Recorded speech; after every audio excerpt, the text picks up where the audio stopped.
الهدي هدي محمد صلى الله عليه وسلم وشر الأمور محدثاتها فإن كل محدثة بدعة وكل بدعة ضلالة وكل ضلالة في النار.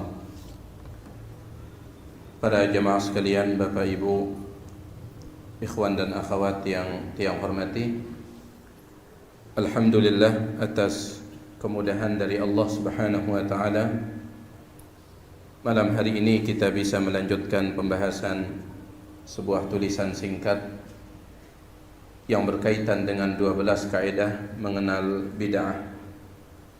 Dan malam hari ini kita insyaallah akan masuk ke dalam kaidah yang pertama.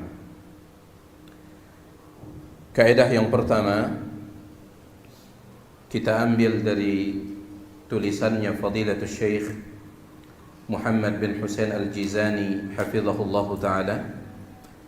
Beliau mengatakan, kullu ma kana min al-i'tiqadat wal ara' wal ulum, setiap bentuk keyakinan. Kaidah yang pertama, setiap bentuk keyakinan, wal ara' dan pendapat, wal ulum dan ilmu, setiap bentuk keyakinan, pendapat dan ilmu, mu'aridan li nususil kitab was sunnah, yang menyelisihi dalil-dalil Al-Quran dan Sunnah, au mukhalifan li ijma'i salafil ummah, atau menyelisihi ijma', kesepakatan dari para salaf, kesepakatan sahabat tabi'in, atba'ut tabi'in, fahuwa bid'ah, maka itu adalah perkara bid'ah. Saya ulangi kaidah yang pertama, setiap bentuk keyakinan ataupun pendapat ataupun ilmu ketika menyelisihi dalil Al-Quran dan Sunnah dan juga menyelisihi ijma', kesepakatan para salaf, maka keyakinan tersebut adalah keyakinan yang bid'ah. Pendapat tersebut adalah pendapat yang bid'ah. Ilmu tersebut adalah ilmu yang bid'ah. Ini kaidah yang pertama. Kaidah ini ditetapkan oleh para ulama tidak begitu saja. Mereka menetapkannya berdasarkan dalil. Di antara dalil yang dijadikan sebagai alasan untuk menetapkan kaidah ini adalah firman Allah Subhanahu wa taala di dalam surah Al-Hujurat ayat yang pertama. Allah Subhanahu wa taala berfirman, ya ayyuhalladzina amanu, wahai orang-orang yang beriman, la tuqaddimu baina yadayillahi wa rasulih, jangan kalian mendahului Allah dan Rasulnya. Jangan dahului Allah dan Rasulnya. Ketika menafsirkan ayat ini, sahabat yang mulia Abdullah bin Abbas, ahli tafsirnya Al-Quran dari kalangan para sahabat, ketika menafsirkan ayat ini dia mengatakan, yang dimaksud dengan jangan mendahului Allah dan Rasulnya, la taqulu, jangan kalian berpendapat khilafal kitabi was sunnah, menyelisihi Al-Quran dan Sunnah. Itu maksud jangan mendahului Allah dan Rasulnya. Jangan sampai mengeluarkan sebuah pendapat yang pendapat tersebut khilafah, menyelisihi Al-Kitabi, Al-Quran was sunnati dan Sunnah. Maka berdasarkan ayat ini, para ulama pun menetapkan kaidah yang telah kita sebutkan tadi. Setiap keyakinan, setiap pendapat, setiap ilmu yang bertabrakan dengan dalil Al-Quran dan hadis, serta dia menyelisihi kesepakatan para salaf, maka dia termasuk perkara baru dalam agama. Di antara dalil juga menetapkan kaidah ini adalah firman Allah Subhanahu wa taala di dalam surah An-Nur ayat 63. Allah Subhanahu wa taala berfirman, falyahdharil ladzina yukhalifuna an amrihi, hendaklah orang-orang yang menyelisihi perintah Rasul sallallahu alaihi wasallam, hendaklah orang-orang yang menyelisihi perintah Rasul, mereka takut. Kenapa? Antusibahum fitnatun, karena mereka akan ditimpa oleh fitnah, au yusibahum adzabun alim, atau mereka akan ditimpa oleh azab yang pedih. Ini firman Allah dalam surah An-Nur ayat 63. Ketika menafsirkan ayat ini, Al-Imam Ibnu Katsir, ulama besar mazhab Syafi'i yang wafat pada tahun 774 Hijriah, beliau berkata ketika menafsirkan ayat ini, "Falyahdhar wal yakhsha man khalafa syari'atar Rasul."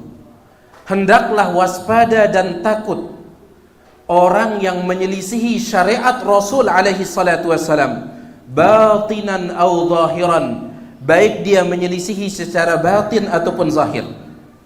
Hendaklah mereka takut. Kenapa? Antusibahum fitnah, karena mereka akan ditimpa oleh fitnah. Apa yang dimaksud dengan fitnah dalam ayat ini? Ai fi qulubihim, Allah akan letakkan fitnah di dalam hati mereka, min kufrin berupa kekufuran, au nifakin atau berupa kemunafikan, au bid'atin atau berupa kebid'ahan. Menyelisihi syariatnya Rasul alaihissalatu wassalam menjatuhkan ke dalam bid'atin, kebid'ahan. Maka berdasarkan ayat ini ditetapkanlah kaidah yang telah kita sebutkan tadi. Dalil yang berikutnya adalah firman Allah di dalam surah An-Nisa ayat 115. Allah Subhanahu wa taala menyebutkan, "Wa may yushaqiqir rasula min ba'di ma tabayyana lahul huda." Barang siapa yang menentang Rasul setelah jelas baginya petunjuk, wa yattabi' ghaira sabilil mu'minin, dan dia mengikuti selain jalannya orang-orang yang beriman. Menentang Rasul ditambah lagi mengikuti selain jalannya orang yang beriman. Kata para ulama, orang beriman yang pertama kali masuk dalam kandungan ayat ini adalah para sahabat. Siapa yang menentang Rasul dan dia mengikuti selain jalannya para sahabat, orang yang beriman, terutama para sahabat, nuwallihi ma tawalla, kami palingkan dia sebagaimana dia berpaling, kami sesatkan dia sebagaimana dia tersesat, wa nuslihi jahannam, dan kami masukkan dia ke dalam neraka jahannam, wa sa'at masira, dan neraka jahannam sejelek-jelek tempat kembali. Nabi SAW bersabda dalam satu hadis yang diriwayatkan oleh Imam Ibnu Abi Asim dalam kitabnya Sunnah, dan hadis ini dihasankan oleh Syalbani. Nabi SAW mengatakan, "Innallaha ta'ala qad ajara ummati." Sesungguhnya Allah telah melindungi umatku min an tajtami'a ala dhalalah, dari bersepakat di atas kesesatan. Tidak mungkin umatku sepakat di atas kesesatan, terutama para sahabat.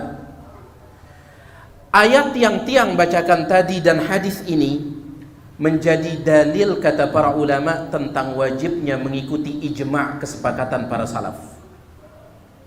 Wajib mengikuti kesepakatan para salaf. Ya. Bahkan dikatakan oleh Al-Imam Abu Bakar As-Sarakhsi, salah seorang ulama besar dalam mazhab Hanafi yang meninggal dunia pada tahun 483 Hijriah. Beliau mengatakan, sebagaimana wajibnya mengikuti dalil Al-Quran dan hadis, begitu pula wajib mengikuti ijma' kesepakatan para salaf. Sebagaimana haramnya menyelisihi Al-Quran dan hadis, maka haram juga menyelisihi ijma' kesepakatan para salaf. Kenapa? Karena ketika para salaf telah ijma', mustahil ijma' mereka salah. Nabi SAW sudah memberikan jaminan, Allah melindungi umatku, terutama para sahabat, Allah lindungi mereka untuk sepakat di atas kesesatan. Artinya kesepakatan mereka itu adalah kebenaran yang mutlak. Ya. Sehingga ketika ada sebuah keyakinan, sebuah pendapat, sebuah ilmu menyelisihi kesepakatan, maka itu perkara baru dalam agama. Seperti kaidah yang kita sampaikan tadi. Jelas antum ini? Ya. Apa kaidahnya? Setiap keyakinan, setiap pendapat, setiap ilmu yang menyelisihi dalil Al-Quran, kemudian sunnah, kemudian menyelisihi ijma' kesepakatan para salaf, maka itu termasuk perkara bid'ah. Keyakinan itu keyakinan bid'ah, pendapat itu pendapat bid'ah, ilmu itu ilmu bid'ah. Taib, di sini Tiang hanya mencantumkan 4 contoh untuk kaidah yang pertama ini. Ya, sekali lagi, ya, terkadang apa yang kita sampaikan ini Mungkin terdengar agak berat, tapi kita harus sampaikan. Ya. Di antara contoh, ada 4 contoh keyakinan yang menyelisihi dalil Al-Quran, dalil hadis dan ijma'. Di antaranya adalah keyakinan bahwa beban syariat itu ada 2, perintah dan larangan. Itu beban syariat, perintah agama dan larangan agama. Ada sebuah keyakinan, dalam keyakinan tersebut dikatakan beban syariat bisa gugur dari seseorang yang sudah mencapai maqam atau tingkatan tertentu. Sebagian orang meyakini ada istilah tamat salat. Sebagian orang meyakini ada istilah tamat puasa, tamat sedekah, tamat zakat, tamat ibadah-ibadah lainnya. Begitu pula tamat di dalam larangan, artinya larangan untuk dia menjadi halal. Nanti yang akan sebutkan ucapan beberapa imam tentang ini. Ada kelompok yang seperti ini bukan mengada-ada. Ini bukan mengada-ada. Betul adanya sebagian orang, mereka punya keyakinan bahwa apabila seseorang mencapai makom tertentu, tingkatan tertentu, maka beban syariat baik perintah agama maupun larangan agama gugur bagi dirinya. Tidak berlaku lagi perintah agama, sebagaimana tidak berlaku lagi larangan agama terhadap dirinya. Disebutkan oleh Al-Imam Abul Hasan Al-Ash'ari. Ya, siapa yang di antara antum yang tidak kenal beliau? Al-Imam Abul Hasan Al-Ash'ari. Beliau adalah pendiri kelompok Asy'ariyah. Tetapi beliau alhamdulillah taubat, kembali kepada mazhab Ahlus Sunnah wal Jamaah. Beliau selama hidup beliau di dalam akidah itu ada 3 periode. Ya. Beliau menjalani 3 masa di dalam kehidupan beliau. Periode yang pertama, beliau berpemahaman Mu'tazilah. Tidak percaya terhadap atau tidak meyakini sifat-sifat Allah Subhanahu wa taala. 40 tahun beliau berada di dalam Mu'tazilah. 40 tahun. Setelah 40 tahun, maka beliau pun berpindah kepada pemahaman Kullabiyah. Beliau berpindah kepada pemahaman Kullabiyah. Namun tidak lama setelah itu beliau berpindah kepada pemahaman Ahlus Sunnati wal Jamaah. Dan pemahaman beliau yang terakhir ini yang beliau patenkan, yang beliau tetapkan, dan beliau menulis banyak kitab tentang itu, di antaranya Al-Ibanah an Usulid Diyanah. Begitu pula kitab beliau Maqalatul Islamiyyin wa Ikhtilafil Musallin. Kemudian Risalatun ila Ahli Tsaghar. Banyak kitab beliau menunjukkan beliau rujuk kepada akidah Ahlus Sunnati wal Jamaah. Al-Imam Abul Hasan Al-Ash'ari, pendiri dari kelompok Asy'ariyah. Tapi beliau alhamdulillah, beliau sudah rujuk kepada akidah Ahlus Sunnati wal Jamaah. Rahimahullahu taala. Beliau wafat pada tahun 324 Hijriah. Perhatikan ucapan beliau. Kata beliau, wa fin nusaki, di antara orang yang ahli ibadah. Ya. Ada di antara orang ahli ibadah, qaumun, suatu kaum, yaz'umun, mereka mengklaim, mereka mengaku, mereka menyangka, annal ibadata tablughu bihim ila manzilatin, bahwa ibadah yang mereka lakukan itu bisa membawa mereka ke sebuah derajat, tazulu fiha anhumul ibadat, yang kalau mereka sampai ke derajat itu maka gugur semua ibadah dari mereka. Wa takunul asya'ul mahdhuratu ala ghairihim minaz zina wa ghairihi mubahatin lahum, dan mereka meyakini kalau mereka sudah sampai pada tingkatan tersebut maka semua larangan-larangan agama seperti zina itu halal bagi mereka. Ini bukan mengada-ngada, sudah disebutkan dari dulu oleh para ulama. Di antaranya Al-Imam Abul Hasan Al-Ash'ari dalam kitab beliau Maqalatul Islamiyyin wa Ikhtilafil Musallin. Ada kelompok yang seperti ini, kata beliau. Hal yang sama juga disebutkan oleh Al-Imam Ibnu Hazm Al-Andalusi, salah seorang ulama kita, ya, atau ulama dari negeri Spanyol, Andalus. Karena antum tahu dahulu negeri Spanyol ini pernah menjadi negeri Islam, ya, pernah menjadi negeri Islam. Al-Imam Ibnu Hazm Al-Andalusi, salah seorang ulama yang wafat pada tahun 456 Hijriah. Beliau mengatakan di dalam kitab beliau Al-Fasl fil Milali wal Ahwa'i wan Nihal, beliau mengatakan idda'at ta'ifatun minas sufiyah. Mohon maaf, ada sekelompok dari kalangan orang-orang sufi mengklaim, mengaku anna fi awliyaillahi ta'ala, mereka mengaku bahwa di antara wali-wali Allah man huwa afdalu min jami'il anbiya'i war rusul, ada wali-wali Allah yang lebih mulia dari seluruh nabi dan rasul. Mereka punya keyakinan seperti itu. Ya. Makanya menurut sebagian orang sufiyah, yang paling tinggi derajatnya adalah wali.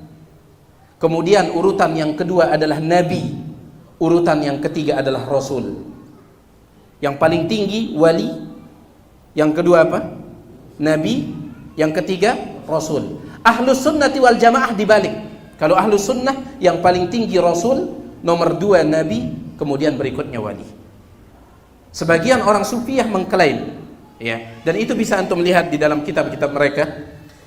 Kata beliau di sini, sebagian orang sufiyah mengklaim bahwasanya di antara wali ada yang lebih afdal min jami' dari semua al-anbiya'i war rusul, para nabi dan para rasul. Wa qalu, mereka mengatakan, man balagal ghayatal quswa minal walayah, siapa yang sudah mencapai puncak tertinggi dari kewalian, saqatat, maka gugur anhu darinya asyara'i'u kulluha, semua syariat agama ini gugur darinya. Minas salati, baik itu salat, gugur, sudah tamat. Wasyami, puasa. Wazakati, zakat, wa ghairi dzalik. Wa halat, dan halal lahu baginya al-muharramatu kulluha, semua perkara haram halal baginya. Minaz zina wal khamri, dan yang lainnya. Baik. Banyak sekali ucapan sebagian ulama yang kita nukilkan di sini. Keyakinan seperti ini keyakinan yang benar atau salah? Subhanallah. Keyakinan yang salah. Tapi ingat jemaah sekalian, dikatakan oleh sebagian ulama bahwa bagaimanapun menyimpangnya sebuah kelompok, mereka itu kadang berdalil dengan Al-Quran, berdalil dengan hadis.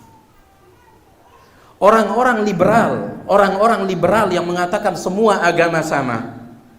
Antum lihat di dalam buku Ustadz kita, Ustadz Dr. Firanda Hafizahullah, ketika beliau membantah tentang orang-orang liberal yang ada di negara kita ini. Mereka itu berdalil dengan ayat Al-Quran, berdalil dengan hadis. Ya. Jangan antum menyangka bahwasanya kelompok yang menyimpang, mereka menyimpang karena tidak berdalil dengan Al-Quran dan hadis. Bukan itu yang menyebabkan mereka menyimpang. Bukan. Yang menyebabkan mereka menyimpang adalah ketika mereka berdalil dengan Al-Quran dan hadis, mereka berdalil dengan Al-Quran dan hadis tetapi tidak sesuai dengan pemahaman para sahabat. Orang Syiah ketika mengatakan Aisyah, mencaci maki Aisyah, mereka sampai berdalil dengan ayat Al-Quran. Orang Syiah Rafidhah mencaci maki Aisyah. Tapi orang yang berakal tidak akan berdalil dengan ayat itu. Mereka mengatakan, wa idh qala Musa liqaumihi innallaha ya'murukum an tadbahu baqarah, dalam surah Al-Baqarah. Ingatlah ketika Musa berkata kepada kaumnya, sesungguhnya Allah memerintahkan kalian untuk menyembelih sapi betina. Yang dimaksud sapi betina dalam ayat ini Aisyah, kata mereka. Ini zaman Nabi Musa alaihissalam, Aisyah belum lahir. Tapi lihat, mereka berdalil pakai ayat Al-Quran. Ya, subhanallah. Akal siapa yang bisa menerima ini? Jadi maksud saya, hatta kelompok yang menyimpang pun mereka berdalil. Yang membuat mereka menyimpang adalah ketika dalil itu tidak dipahami dengan benar. Orang-orang Khawarij yang suka memberontak kepada para penguasa, para pemimpin, mereka datang memberontak kepada Ali bin Abi Thalib. Ketika mereka memberontak, mereka menyuarakan ayat Al-Quran. Mereka memberontak sambil membaca ayat Al-Quran, inil hukmu illa lillah, wahai Ali, tidak ada hukum kecuali milik Allah. Ayat Al-Quran dalam surah Yusuf. Ayat Al-Quran bisa salah tidak? Gak bisa, tapi pemahaman yang bisa salah. Mereka baca ayat Al-Quran ketika memberontak kepada Ali bin Abi Thalib. Ali bin Abi Thalib seorang sahabat, dia paham. Dia mengatakan dalam riwayat Imam Muslim, kalimatu haqqin, yang kalian ucapkan itu kalimat yang benar karena itu firman Allah, urida biha batil, tetapi kalian menafsirkannya dengan kebatilan. Kalian memahaminya dengan kebatilan. Ya. Sama juga dengan keyakinan ini, keyakinan yang mengatakan boleh tamat sholat, boleh tamat puasa ketika sampai pada tingkatan tertentu, punya dalil, yaitu firman Allah Subhanahu wa taala di dalam surah Al-Hijr ayat 99. Ini ayat terakhir dalam surah Al-Hijr. Apa bunyinya? Wa'bud rabbaka hatta ya'tiyakal yaqin. Dan sembahlah Rabbmu sampai datang keyakinan kepadamu. Sembahlah Rabbmu sampai datang keyakinan kepadamu. Sehingga kata mereka, kalau sudah sampai pada derajat yakin, selesai, karena itu batas akhir. Allah mengatakan, beribadahlah kepada Rabbmu hatta sampai ya'tiyakal yakin, datang kepadamu keyakinan. Berarti kalau sudah sampai keyakinan, selesai. Abu Azam sudah sampai belum? Oh, belum ya. Taib. Itu dalilnya. Ya, itu dalilnya. Sehingga beban syariat semuanya gugur. Perintah gugur, larangan pun juga gugur. Bahkan pernah tiang sampaikan di sini, tiang nukilkan juga. Ya. Sampai di antara mereka, di antaranya Ibnu Arabi, salah seorang tokoh yang menjadi rujukan oleh orang-orang Sufiyah. Dia meninggal dunia pada tahun 638 Hijriyah. Ibnu Arabi ini mengatakan, seandainya kita melihat guru kita minum khamr, tidak boleh kita mengingkarinya. Kenapa? Karena makomnya berbeda. Saya bacakan pelungguh ucapannya. Wa min syartil murid, di antara syarat seorang murid, di antara adab seorang murid, di antara akhlak seorang murid, an ya'taqida fi syaihi annahu ala syari'atin min rabbih wa bayyinatin minhu. Seorang murid harus meyakini gurunya itu selalu benar. Wala yazinu ahwalahu bimizanihi. Jangan dia samakan gurunya dengan dirinya. Kenapa? Makomnya beda, tingkatannya beda. Faqad tasduru minasyaikhi suratun madmumatun fid dhahir. Terkadang si murid ini dia melihat secara zahir perbuatan gurunya tercela secara zahir. Wahia mahmudatun fil batini wal haqiqah. Tetapi secara batin dan hakikat sebenarnya perbuatan gurunya terpuji. Fayajibu at-taslim, maka wajib dia terima perbuatan gurunya.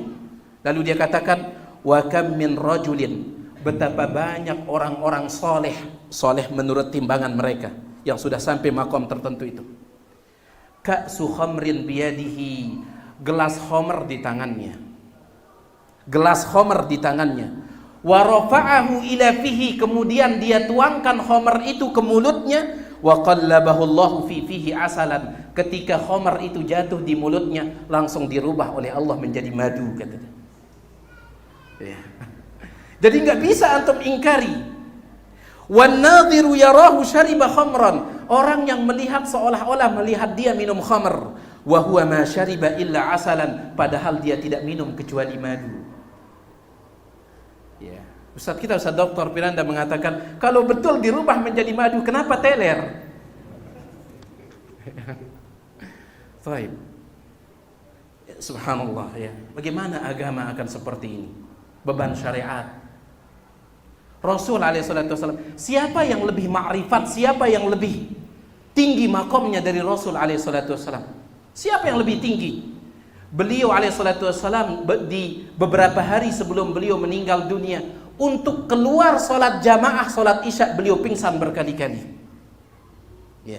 Untuk keluar sholat jamaah beliau pingsan berkali-kali. Pingsan, kemudian ditunggu sampai sadar. Setelah itu dituangkan air di tubuh beliau. Ketika merasakan agak ringan tubuh beliau, beliau berjalan pingsan lagi. Untuk keluar sholat jamaah itu di detik-detik beliau akan meninggal dunia. Siapa yang lebih tinggi makomnya dari Rasul alaihissalam? Ya, tidak ada. Tapi tidak ada ceritanya Rasul meninggalkan, tidak ada. Jangankan yang wajib, antum sudah sering mendengarkan hadis bahwa Nabi alaihissalam sholat sunnah, sholat tahajud sampai bagaimana kaki beliau bengkak. Itu sholat sunnah. Bagaimana dengan yang wajib? Itu sholat sunnah. Makanya keyakinan seperti ini tidak bisa diterima. Bagaimana dengan ayat yang dijadikan dalil, wa'bud rabbaka hatta ya'tiyakal yaqin, sembahlah Rabbmu sampai datang kepadamu al-yaqin. Al-Imam Ibnu Taimiyah di dalam kitabnya Majmu' al-Fatawa, beliau mengatakan, fa amma istidlaluhum biqaulihi ta'ala wa'bud rabbaka hatta ya'tiyakal yaqin. Adapun pendalilan mereka dengan ayat Allah, sembahlah Tuhanmu sampai datang al-yakin kepadamu, fahiya alaihim la lahum. Justru ayat ini membantah mereka, bukan mendukung mereka, kata beliau.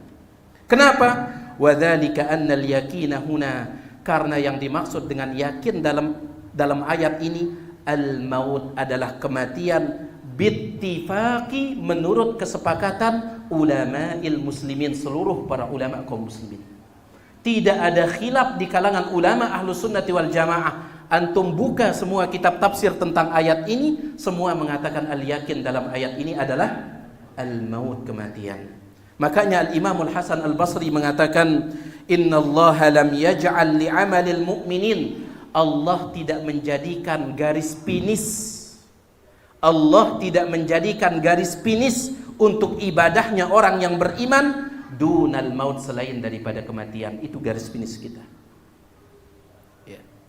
Jadi keyakinan ini jelas bertentangan dengan Al-Quran, jelas bertentangan dengan hadis, dan jelas bertentangan dengan ijma'. Karena sepakat para ulama, apa yang dimaksud al-yakin dalam ayat itu? Al-maut. Ya, al-maut. Saya singkat saja. Yang kedua, contoh yang kedua, keyakinan atau pendapat atau ilmu yang menyelisih dalil Al-Quran, hadis, dan kesepakatan para salaf, maka dia adalah perkara baru.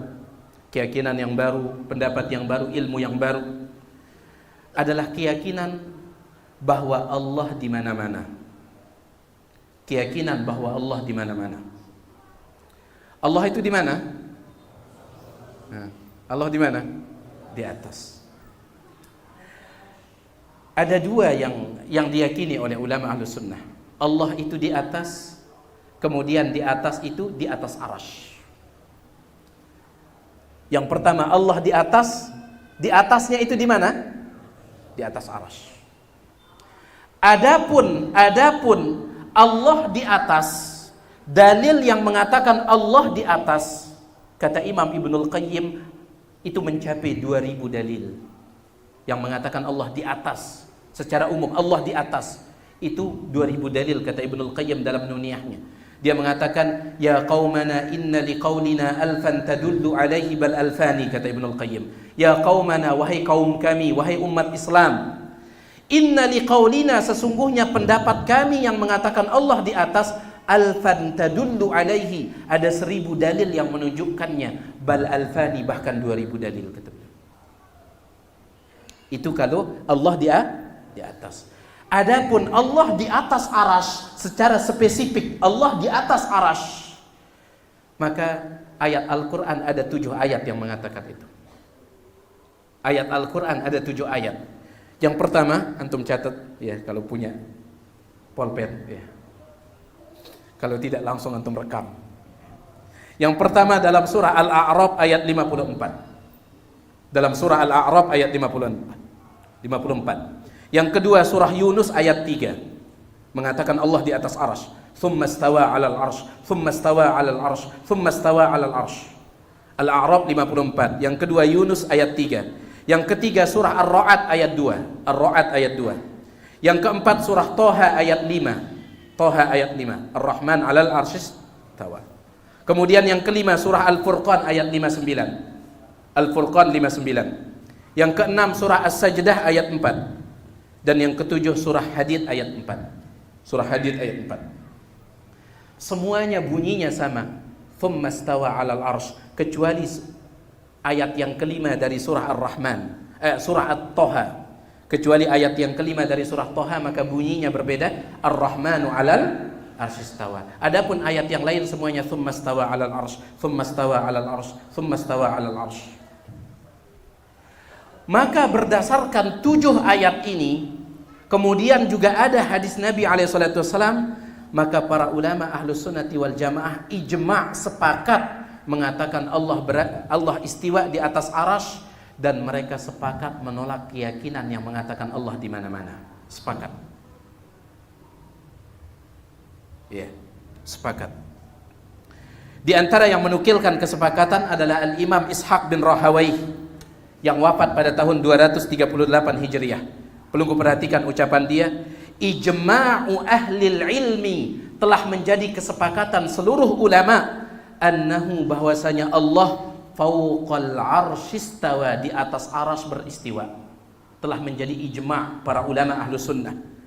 Meskipun Allah beristiwa di atas arsy, wa ya'lamu kulla syai'in asfalal ardis sabi'ah, tetapi Allah mengetahui segala yang ada di bawah lapisan bumi yang ketujuh. Allah tahu. Wa fi qu'uril bihar, Allah tahu apa yang ada di dasar lautan. Wa ru'usil jibal, Allah tahu apa yang ada di puncak-puncak gunung. Wa butunil audiyati, dan Allah tahu apa yang ada di perut-perut lembah. Meskipun Allah beristiwa di atas arasy. Sepakat ulama, kata Imam Ishaq bin Rahawai. Di antara yang menukilkan kesepakatan Al-Imam Ibnu Battah Al-Ukbari dalam kitab beliau Al-Ibanatul Kubra, beliau meninggal dunia pada tahun 387 Hijriah. Perhatikan, beliau mengatakan ajma'al muslimun, sepakat kaum muslimin, minas sahabah, dari kalangan sahabat, wa tabi'in, para tabi'in, wa jami'i ahlil ilmi, dan seluruh para ulama, minal mu'minin, ulamanya orang beriman, sepakat annallaha tabaraka wa ta'ala ala arsyih, Allah beristiwa di atas arasy-Nya, fauqa samawatih, di atas 7 lapisan langitnya, bainun min khalqihi, berpisah dari makhluknya. Ya. Panjang kalau kita bawakan. Sekali lagi, yang mengatakan Allah di mana-mana, mereka juga punya dalil. Dalil itu, makanya Syekh Ibnu Utsaimin mengatakan, dalil itu apa dalil? Al-Quran, hadis. Al-Quran, hadis. Kata Syekh Ibnu Utsaimin di dalam muqaddimah kitab beliau Fathul Jalali wal Ikram bi Syarhi Bulughil Maram, beliau mengatakan, ketika antum berdalil dengan ayat Al-Quran, maka yang antum butuhkan satu. Tetapi kalau antum berdalil dengan hadis, yang antum butuhkan dua. Ini penting. Ketika antum berdalil dengan ayat Al-Quran, yang antum butuhkan berapa? Satu. Apa itu? Apakah pemahaman antum tentang ayat ini sudah benar atau tidak? Hanya itu yang kita butuhkan. Ketika ingin berdalil dengan ayat Al-Quran, sudah benar tidak pemahaman kita terhadap ayat ini, sehingga kita bisa jadikan dia dalil. Dulu ada seorang, dia pakai Al-Quran terjemahan, ya, dan debatnya itu di TV nasional. Karena dulu ada seorang laki-laki, dia menikah itu lebih daripada 4. Kalau saya tidak khilaf, saat itu dia ingin menikah yang ke-10 kayaknya. Ya. Maka ada seseorang dalam debat itu, dia mengatakan, menurut saya tidak mengapa seseorang itu nikah lebih dari 4, katanya. Menurut saya. Lalu dia katakan, saya bacakan dalilnya, katanya. Pakai Al-Quran terjemahan. Ini saya bawa Al-Quran loh, dan terjemahannya, katanya. Terjemahan itu tidak mewakili tafsiran. Terjemahan tidak mewakili tafsiran. Apa ayat yang dia pakai? Nanti antum buka surah An-Nisa ayat 24. Itu dalil dia.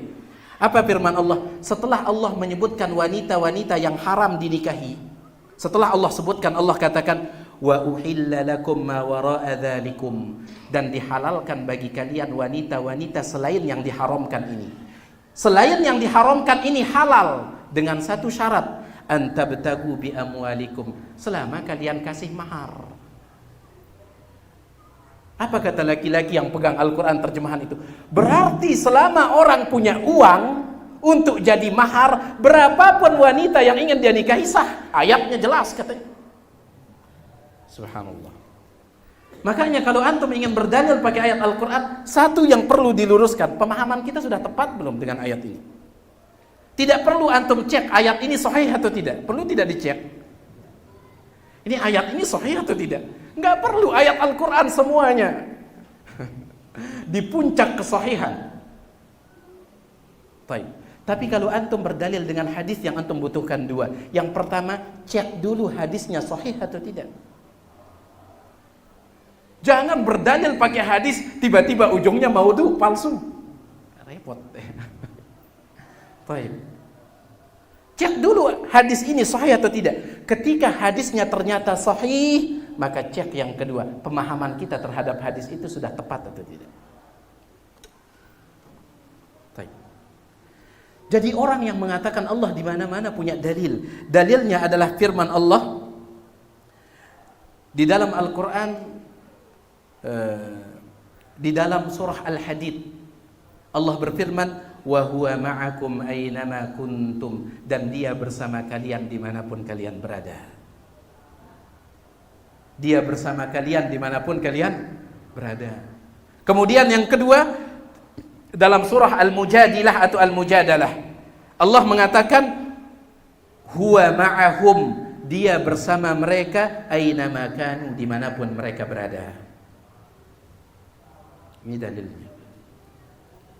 Subhanallah, kalau kita kembali ke tafsiran para ulama, bahkan Al-Imam Abu Umar At-Talamanki, salah seorang ulama yang wafat pada tahun 429 Hijriah, dia mengatakan ajma'al muslimun, sepakat seluruh ulama kaum muslimin, ulama ahlu sunnah sepakat, min ahli sunnah, dari kalangan ahlu sunnah sepakat, ala anna makna, bahwasanya makna firman Allah wa huwa ma'akum aynama kuntum, dia bersama kalian dimanapun kalian berada, anna dzalika ilmuhu, maksudnya ilmu Allah. Sepakat ulama. Wa anna Allah, sedangkan Allah subhanahu wa ta'ala zatnya fauqas samawati bidzatihi, berada di atas langitnya, mustawin alal arsy kaifa sya, dia beristiwa di atas arsy sebagaimana yang dia kehendaki. Sepakat ulama. Dan menyelisihi kesepakatan boleh atau tidak? Tak boleh. Sepakat ulama Ahlussunnah wal Jamaah. Makanya Imam Ahmad, cerdasnya Imam Ahmad, cerdasnya ulama kita, ketika ada orang datang kepada Imam Ahmad kemudian membacakan ayat Al-Mujadilah, ayat yang ke-7, dia mengatakan, wahai Imam, bukankah dalam ayat itu Allah mengatakan huwa ma'ahum aynama kanu, dia Allah bersama mereka dimanapun mereka berada. Gimana tafsiran ayat ini? Kata Imam Ahmad, maksudnya adalah ilmu Allah bersama mereka dimanapun mereka berada. Ilmu Allah. Kemudian beliau mengatakan, tidakkah engkau lihat awal ayat itu dan akhir ayat itu? Allah membuka ayat ini, Allah mengawali ayat ini dengan menyebut ilmunya. Kemudian Allah tutup ayat ini dengan menyebut ilmunya.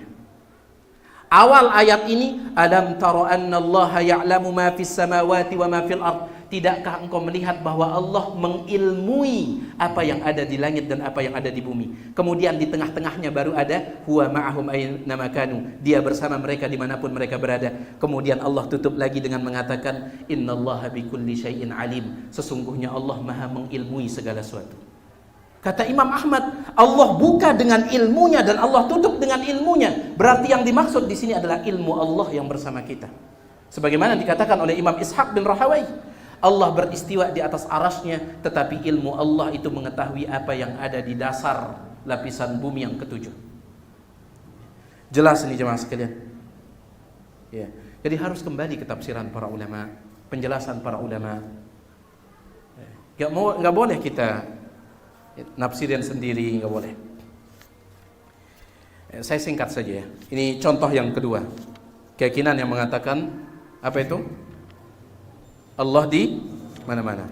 Ya, bahkan yang menarik sekali, ada salah seorang ulama Asy'ariyah, dan dia juga termasuk ahli kalam, salah seorang yang bergelut di dalam ilmu kalam. Tetapi dia sendiri yang membantah keyakinan Allah di mana-mana. Dia tidak setuju. Yaitu Al-Imam Abu Bakar Al-Baqillani rahimahullah, yang wafat pada tahun 403 Hijriah. Perhatikan ucapan dia. Padahal dia ulama Asy'ariyah. Ya, dia ulama Asy'ariyah dan dia juga ahli kalam. Tapi dia mengatakan, walau kana fi kulli makan, seandainya Allah berada di mana-mana, seandainya Allah berada di mana-mana, lakana fi batnil insan wa famihi, berarti Allah berada di dalam perut kita. Subhanallah, bercampur wal iyadu billah. Ngucapinnya saja berat kita. Berarti kalau kita mengatakan Allah di mana-mana, berarti Allah juga berada di dalam perut kita, kata dia. Wa famihi, di dalam mulut kita. Wal khusyush, berada di tempat-tempat pembuangan sampah. Wal mawadi'il lati yurghabu an dzikriha, berada di tempat-tempat yang mulut kita saja tidak mau menyebutkannya, kata beliau. Ini ulama Asy'ariyah, dia menentang keyakinan mengatakan Allah di mana-mana. Ya. Ini tidak bisa diterima yang seperti ini. Ya. Baik. Kita lanjut. Nah, kayaknya antum sudah bosan kayak. Baik. Saya singkat saja. Yang ketiga, contoh yang ketiga.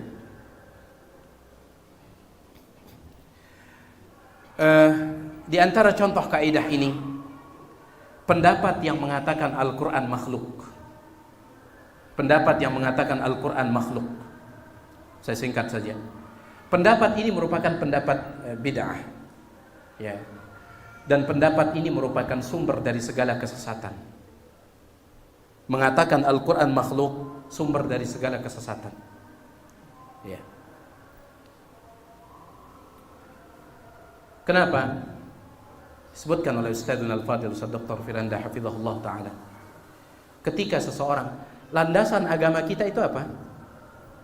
Al-Quran. Landasan agama kita Al-Quran. Kenapa kita jadikan dia sebagai landasan agama? Karena Al-Quran itu pasti benar, selama dipahami dengan pemahaman yang benar. Ketika seseorang mengatakan Al-Quran makhluk, yang namanya makhluk bisa benar, bisa salah. Berarti Al-Quran saat itu tidak bisa lagi dijadikan pegangan. Kalau kita katakan Al-Quran makhluk, saat itu kita tidak bisa lagi menjadikan Al-Quran pegangan.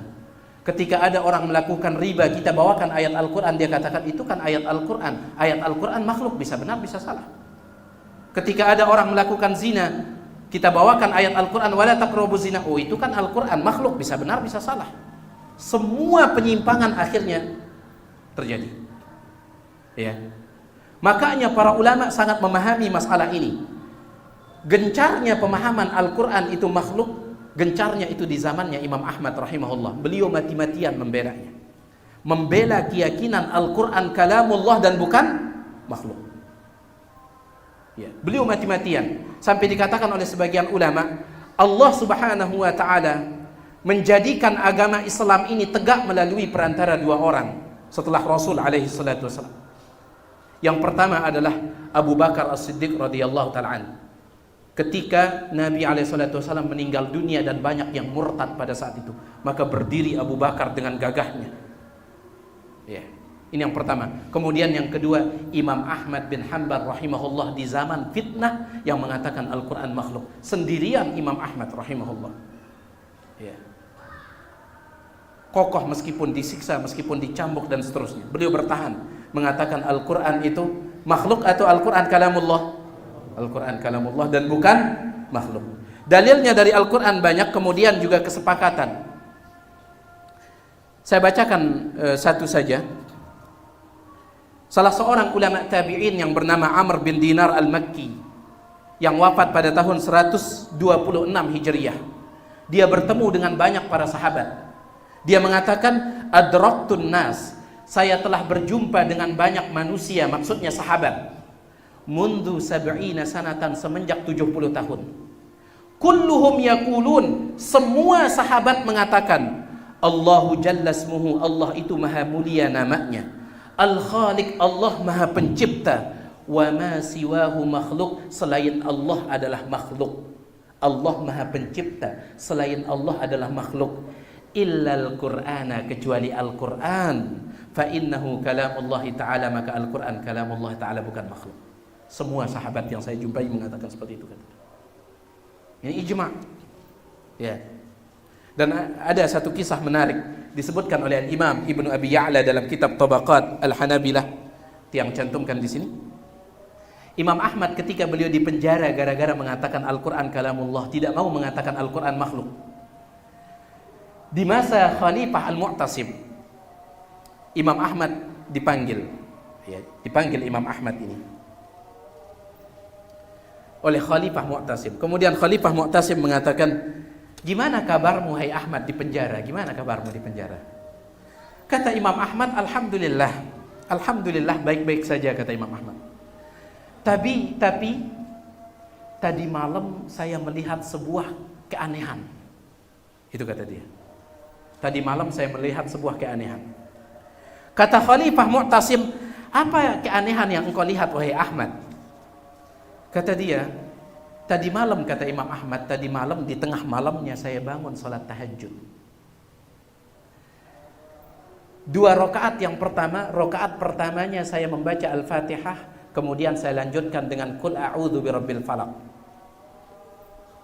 Ya, atau Qul a'udzu birabbin nas, rakaat pertamanya. Kemudian rakaat yang keduanya saya membaca Al-Fatihah, saya lanjutkan dengan Qul a'udzu birabbil falaq. 2 rakaat, setelah itu saya salam. Kemudian saya pun berdiri lagi untuk sholat tahajud. Berdiri lagi. Rakaat yang pertama saya membaca Al-Fatihah. Rakaat yang kedua saya ingin membaca Qul huwallahu ahad, tetapi saya tidak bisa membacanya. Saya tidak bisa. Padahal tadi Qul a'udzu birabbin nas bisa. Qul a'udzu birabbil falaq bisa. Giliran ini Qul huwallahu ahad saya nggak bisa. Akhirnya saya ganti pakai surah yang lain, juga tidak bisa. Aneh ini, kenapa saya tidak bisa? Itu kata Imam Ahmad. Ini dalam rangka berdebat ini. Akhirnya saya pun menjalankan pandangan mata saya ke kiri ke kanan. Maka saya pun melihat mushaf Al-Quran. Saya melihat Al-Quran terbungkus dengan kain kapan. Ternyata Al-Quran telah mati. Makanya saya tidak bisa baca, dia telah mati. Khalifah Mu'tasim mengatakan, wailak, celaka engkau wahai Ahmad, mana mungkin Al-Quran mati? Imam Ahmad mengatakan, wahai Khalifah, bukankah anda mengatakan Al-Quran makhluk dan setiap makhluk pasti mati? Maka Khalifah mengatakan, golabana Ahmad, golabana Ahmad, kita dikalahkan oleh Ahmad, kita dikalahkan oleh Ahmad. Ya. Baik. Jadi Al-Quran kalamullah, bukan makhluk. Dan pendapat mengatakan Al-Quran makhluk, itu pendapat yang baru dalam agama. Kita lanjutkan setelah azan sedikit lagi. Allahu Akbar, Allahu Akbar, Allahu Akbar.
Alhamdulillah, wassalatu wassalamu ala rasulillah ma ba'd.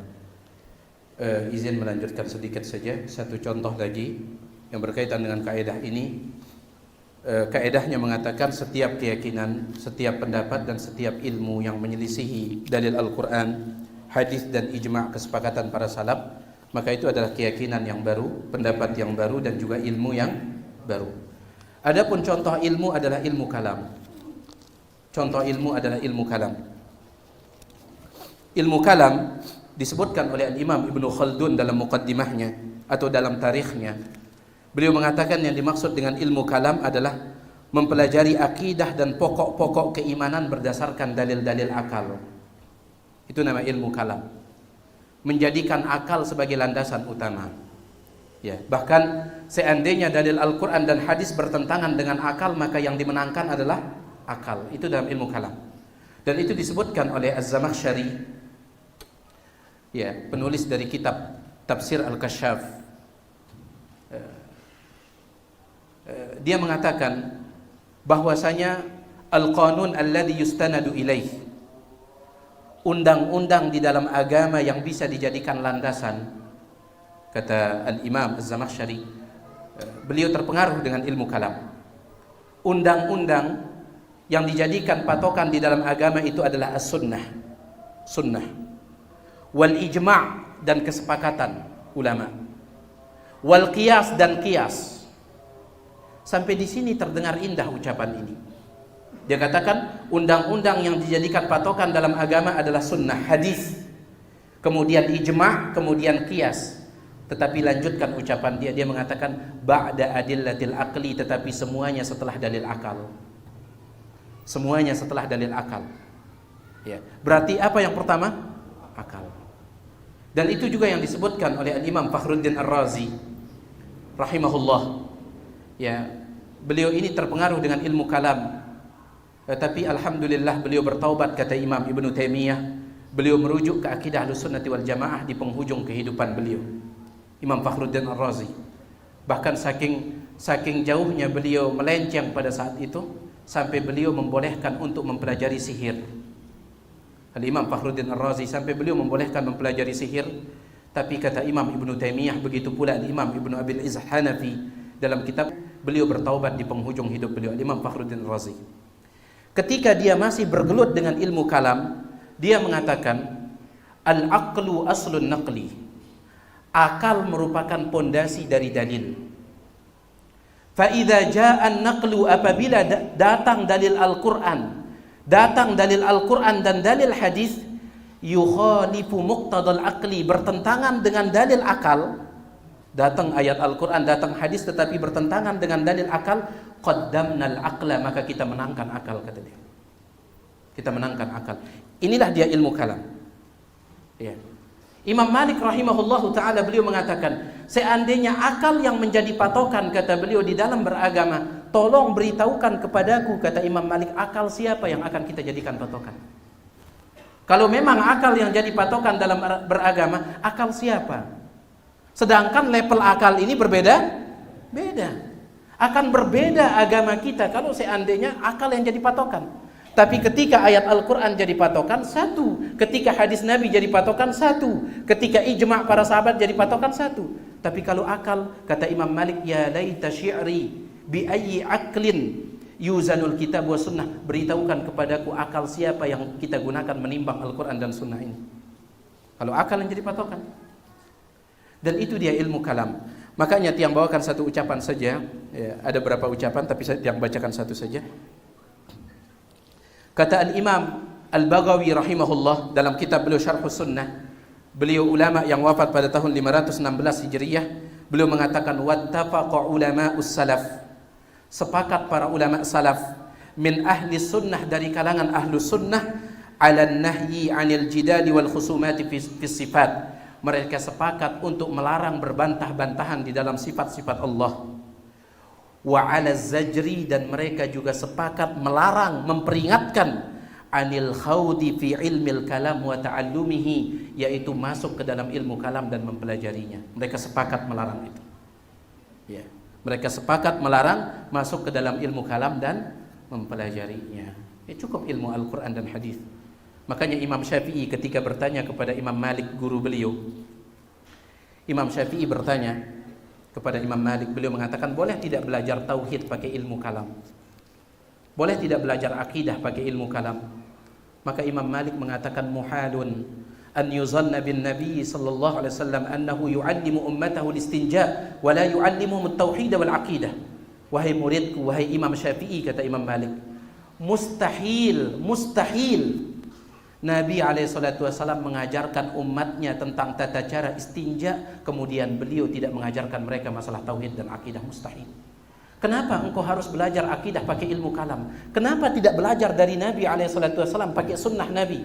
Mustahil Nabi mengajarkan umatnya tata cara istinja, kemudian tidak mengajarkan masalah akidah, tauhid.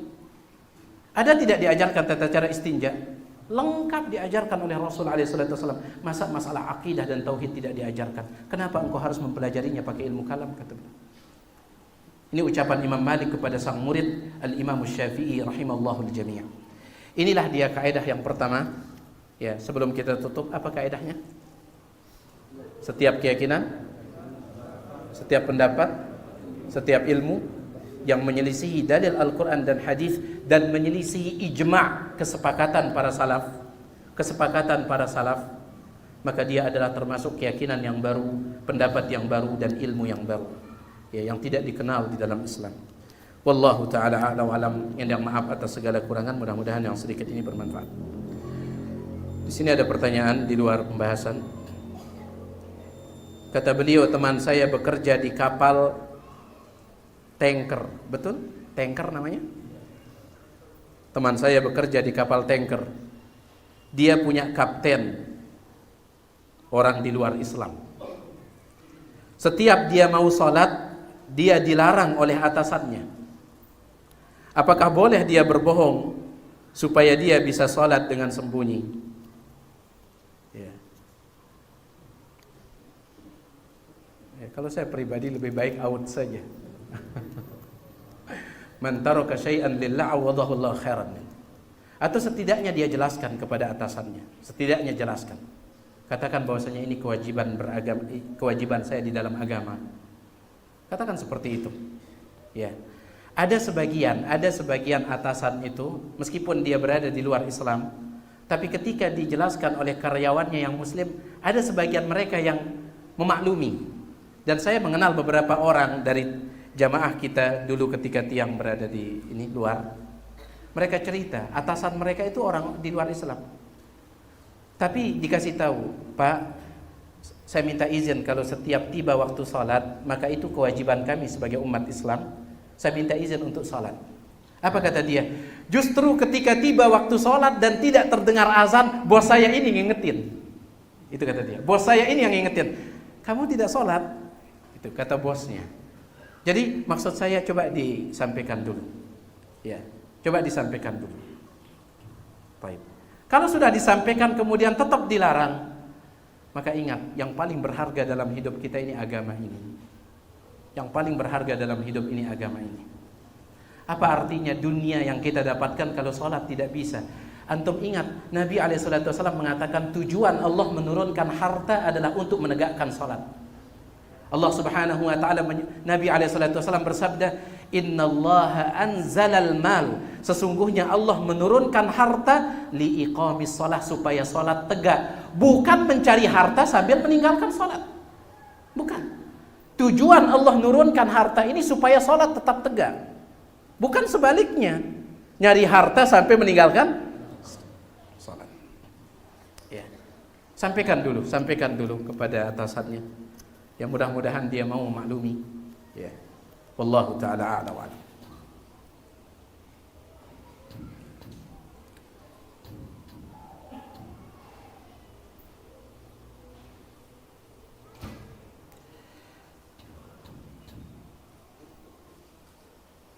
Baik. Itu dia apa yang bisa kita sampaikan. Di sini ada satu pertanyaan lagi. Dulu ketika sekolah diajarkan kita dalil itu ada dua, dalil naqli dan dalil aqli. Bagaimana ini? Betul, ada. Dalil naqli itu dalil Al-Quran dan sunnah, itu dalil naql. Dalil akal adalah akal. Ya, itu betul ada. Ya. Kita tidak melarang orang menggunakan dalil akal. Yang dikritik oleh para ulama adalah memenangkan dalil akal daripada dalil nakal. Itu yang dikritik oleh para ulama. Sebenarnya, jamaah sekalian, sebenarnya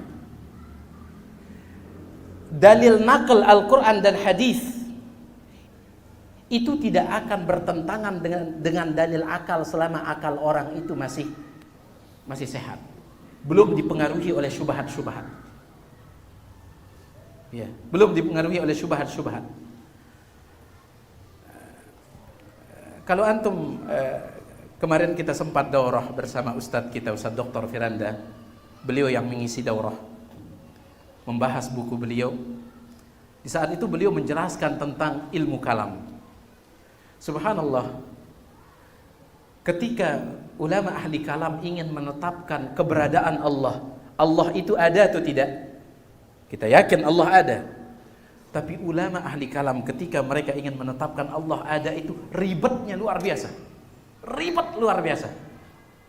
Sampai ada salah seorang ustadz kita mengatakan, "Ustadz, bagaimana menurut antum kalau saya ingin dalami tentang ilmu kalam ini supaya saya bisa bantah?" Apa kata Ustadz Firanda? "Jangan, nanti antum yang jadi ahli kalam." Ribet, syubhatnya kuat. "Cukup saya," kata beliau. Baik. Ribet sekali. Tapi lihat orang awam. Lihat orang awam.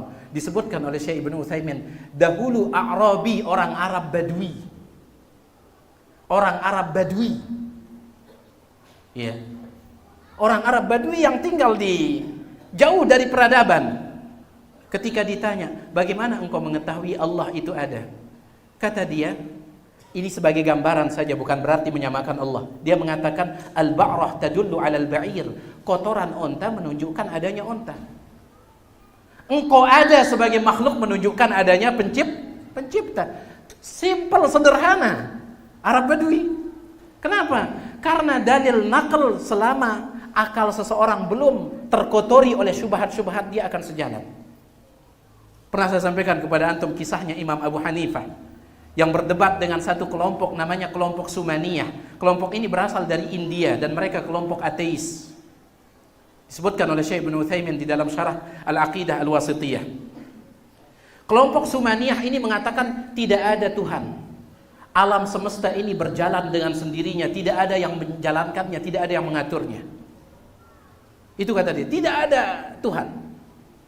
Ketika Imam Abu Hanifah mendengar tentang kelompok ini, maka beliau mengatakan, "Besok kita debat ya," kata beliau. "Saya ingin mengajak kalian debat besok." Kemudian ditentukan tempatnya, ditentukan jamnya. Nanti besok kita bertemu di tempat ini jam sekian. Baik. Disebutkan oleh Syekh Ibnu Utsaimin, besoknya di tempat itu, di jam itu, kelompok Sumaniyah ini sudah nunggu. Tapi Imam Abu Hanifah sengaja datang terlambat. Sengaja. Setelah beliau sampai, ngomel-ngomel mereka Sumaniyah ini, "Antum gak tepat waktu antum." Kata beliau, "Mohon maaf, ketika saya berjalan ke tempat ini, saya melewati sebuah pelabuhan kapal laut, dan saya melihat sebuah keajaiban. Belum pernah saya lihat sepanjang hidup saya, yaitu saya melihat sebuah kapal laut yang besar. Kapal laut ini dia berjalan tanpa ada yang menyetirnya, berjalan sendiri. Setelah kapal laut itu dia bersandar di pelabuhan, ternyata kapal laut ini isinya barang-barang. Barang-barang itu semuanya turun dengan sendirinya. Tidak ada karyawan atau apa, turun sendirinya.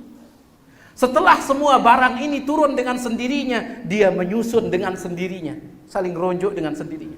Setelah itu kapal ini berputar dengan sendirinya." Apa kata orang Sumaniyah? "Engkau gila wahai Imam Abu Hanifah, mana mungkin ada kapal seperti itu berjalan dengan sendirinya?" Kata beliau, "Berarti kalian lebih gila." Kenapa? Kalau kapal yang kecil saja kalian tidak percaya dia bisa mengatur sendirinya bagaimana alam semesta yang luas ini, kalian bisa percaya dia bisa mengatur dengan sendirinya. Ini dalil akal logika. Ya. Selama akidah seseorang atau fitrah seorang belum tercampur dengan syubhat, tidak akan bertentangan insyaallah. Tapi yang membuat seorang itu menolak ini karena syubhat-syubhat. Ya. Wallahu taala a'la wa a'lam.